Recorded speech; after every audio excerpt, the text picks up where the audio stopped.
Bonjour à tout le monde, je suis Dr Salif Koli,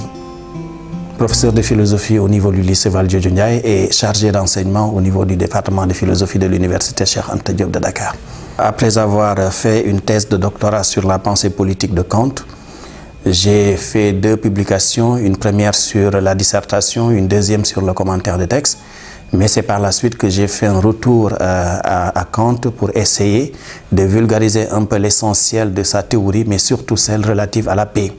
Ayant compris que le contexte actuel est un contexte assez particulier, j'ai pensé qu'il serait vraiment important pour moi, mais également pour les autres, qu'on puisse échanger un peu autour de la pensée kantienne, afin ensemble qu'on puisse trouver des solutions de paix durable aux multiples questions qui se posent dans notre quotidien. C'est ainsi donc que j'ai réactualisé une pensée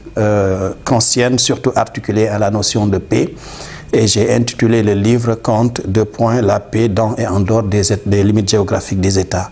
Parce que Kant, à travers sa théorie, a très tôt compris que la question de la paix est une question essentielle de la philosophie, si bien qu'aucun philosophe sérieux ne pourrait quand même se dire « moi, en tant que philosophe, je dois détourner le regard par rapport à la question relative à la paix ».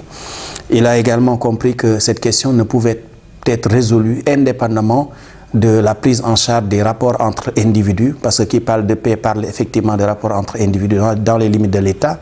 mais c'est également quelqu'un qui a compris que la prise en charge de la paix ou la prise en charge des relations entre individus ne saurait être efficace sans une réelle prise en charge des relations entre les États.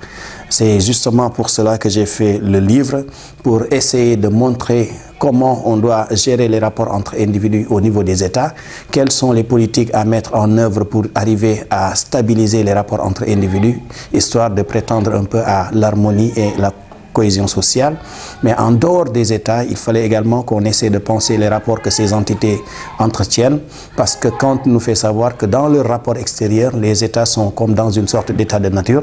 ne tenant compte que de leurs intérêts privés. Et c'est la raison pour laquelle, dans l'idée d'une histoire universelle au point de vue cosmopolitique, il nous fait savoir que la question de la paix suppose, dans un premier temps, une prise en charge des relations entre individus, mais cette fois-ci dans les limites de l'État, et dans un second temps, une réelle prise en charge des rapports entre individus pour que l'on puisse ensemble